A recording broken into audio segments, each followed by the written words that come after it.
Vamos lá, pessoal, para o nosso último subitem de contexto, pessoal. Olha, para vocês verem como começar a redação bem, como ter um contexto chamativo é importante. Olha só o tamanho desse módulo, pessoal, mas chegamos ao nosso subitem derradeiro, que é o contexto metafórico, pessoal. Então, vamos lá, pessoal. Antes de tudo, colocar para vocês que por que eu deixei o contexto metafórico por último? Porque ele é o mais difícil? Não, ele não é difícil de fazer. Vocês vão ver que dá para fazer com muita tranquilidade. Mas ele é o mais chamativo. Ele é o mais interessante de se mostrar, tá? Por quê, pessoal? Porque como o próprio nome diz, você vai ter que colocar ali uma metáfora, uma comparação subjetiva. E é exatamente por isso.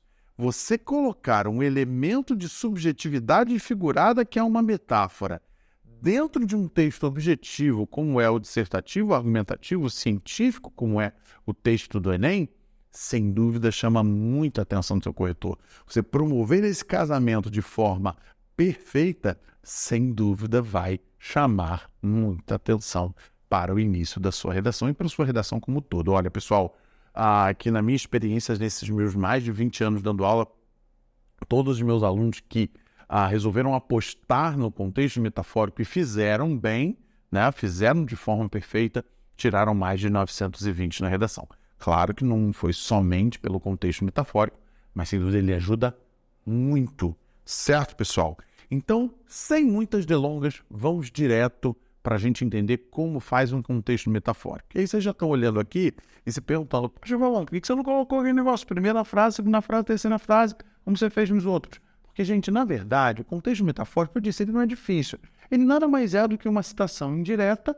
Lá na ligação com o tema, você promove essa metáfora e eu já vou mostrar para vocês. Mas as duas primeiras frases são exatamente iguais de uma citação indireta, tá? Você vai fazer o contexto generalista na primeira frase, vai escolher seu elemento específico na terceira frase e na terceira frase vai ligar ao tema, promovendo esse elemento metafórico que a gente quer apontar aqui. Certo, pessoal? Ok? Então, é bom que a gente faz até uma mini revisão aqui do módulo de citação indireta, tá? Então, vamos lá, pessoal. Olha aqui, ó, tá? De forma bem simples, primeira frase. Escolhi aqui como elemento de repertório a peça Casa de Bonecas de Henrik Ibsen. Parênteses muito rápido, pessoal. Você que ainda está escolhendo seu repertório, pense em literatura dramática, em peças de teatro, pessoal. É diferente, pouco usado, é super cultural, é bem visto, é diferencial mesmo. Pense nisso, pense em investir em peças de teatro, escolha uma peça de teatro para botar na sua caixinha de repertórios, pegue o tema, né, ou os temas de uma peça de teatro e tente pensar em como você pode ligar. Tem algumas que você pode fazer isso, tem coisas muito boas para você trabalhar, tá? Pense em investir em literatura dramática como repertório. Ficou a dica. Fechou o parênteses, pessoal. Ó, então peguei essa peça, uma das mais famosas que a gente tem na humanidade, olha lá, ó. A obra teatral Casa de Bonecas, do dramaturgo norueguês, ó, adjetivação Henrik Ibsen, conta a história de uma família tradicional do século XIX que será abalada com uma atitude de um dos membros. E é legal porque eu deixei um suspensezinho aqui, que também instiga ali o corretor, né, para poder ler aqui a segunda frase, as frases seguintes, tá? Beleza. Então, eu fiz ali a minha frase generalista, fiz aqui o meu contexto, né? Fiz aqui a minha generalização, a minha sinopse, vou para o meu elemento específico. E quem é o meu elemento específico? Escolhi a personagem principal da peça, a Nora, tá? Para eu promover aqui esse meu elemento específico. Você vai escolher o elemento específico normalmente. Mas como você está tratando de um contexto metafórico, você escolheu fazer um contexto metafórico, eu recomendo muito você usar personagens, tá? Porque vai ser muito mais fácil de você fazer a metáfora lá na terceira frase, eu já vou mostrar para você. É uma recomendação, vai ser bem mais tranquilo de você fazer a metáfora. Mas vamos lá, ó. A personagem principal, Nora, realiza que sempre foi controlada pelo pai e em seguida pelo marido, através de manipulação de atos e palavras que compreendem que o divórcio é inevitável para ela.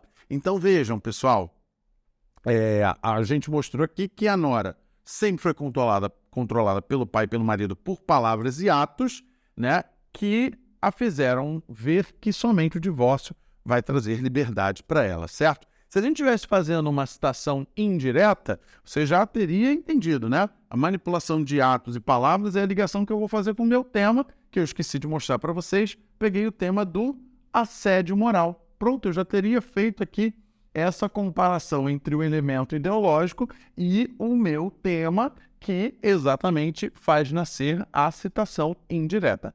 Mas você está fazendo um contexto metafórico. Agora é o lance, pessoal. Como é que você faz, então, essa metáfora? Por isso que eu falei da personagem. A pergunta é muito simples, pessoal. Eu tenho o tema assédio moral. A nora sempre foi controlada por atos e palavras exatamente pelo assédio moral, pelo pai e pelo marido. Então, a minha pergunta é simples. Quem é a nora na nossa realidade atual e no meu tema assédio moral? Quem é nora na minha realidade atual e no tema assédio moral? A nora são as vítimas, são as pessoas que são manipuladas, né? São muitas vezes as mulheres que são assediadas moralmente, né? Em maioria hoje, infelizmente, o assédio moral ainda cerca as mulheres, né? Então são essas pessoas que são as vítimas. Olha só o que eu fiz. Da mesma forma, as noras no mundo moderno, peguei, pluralizei aqui essa nora, certo? Deixa eu botar aqui para ver se vai pegar para vocês. Ó, pluralizar é sempre muito bom. Depois você faz ali um print da sua tela. Pluralizei. Trouxe a nora e disse, olha, existem muitas noras hoje em dia, que são as vítimas. Quem são essas noras? As vítimas do assédio. Fabão, isso é uma metáfora? Sim. Eu não posso dizer que as mulheres de hoje são noras. Eu não posso dizer que as mulheres de hoje em dia, que as pessoas, não só as mulheres, né? As pessoas que sofrem assédio moral hoje em dia são uma personagem de teatro. Isso é uma comparação impossível, subjetiva. Mas eu fiz. Isso é uma metáfora. Certo? E não acabou por aqui. Eu tenho outra metáfora. Vejam, vem comigo, ó.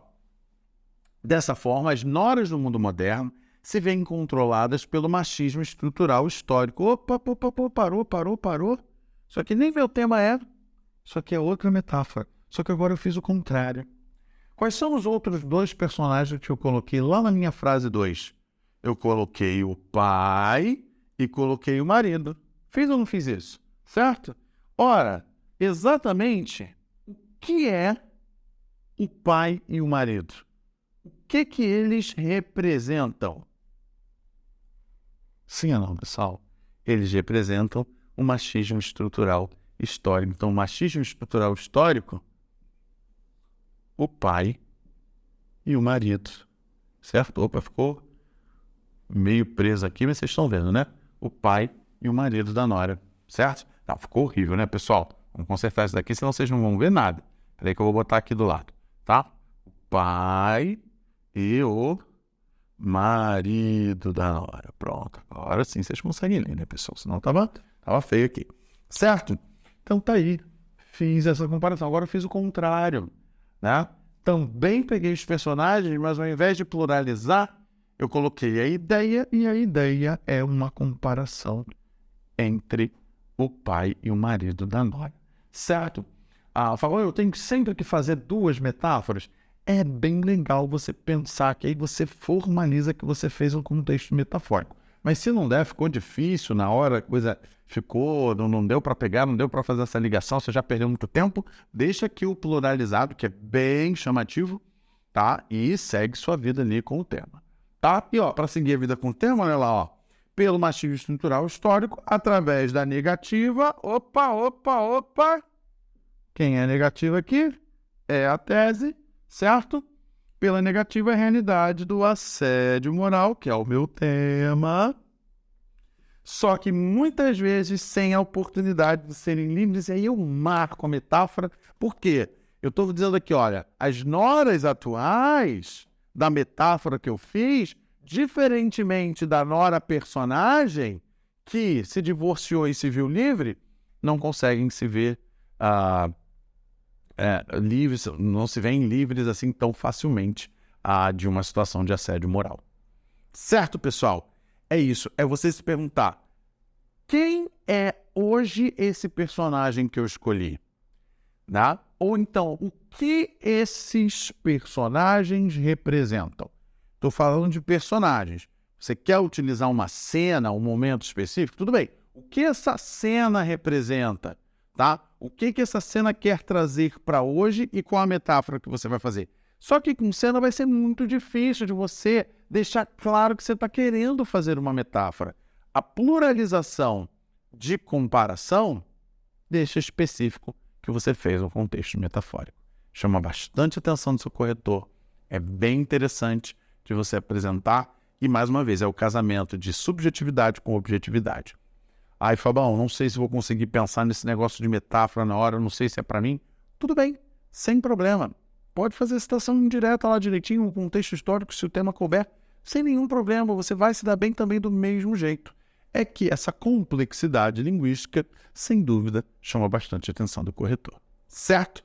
Pessoal, revisem muito esse nosso módulo 2, ele foi muito extenso, mas vocês têm aí todos esses modos diferentes de começar a redação que, sem dúvida, vão trilhar o caminho para o seu 1000. Certo, pessoal? Beleza? Vamos seguir a vida. Vou apresentar um módulo 3 de tese que vai ser bem rapidinho, porque a gente já viu bastante, para a gente seguir o nosso curso. Beleza, pessoal? Vamos lá, pessoal? Vamos seguir.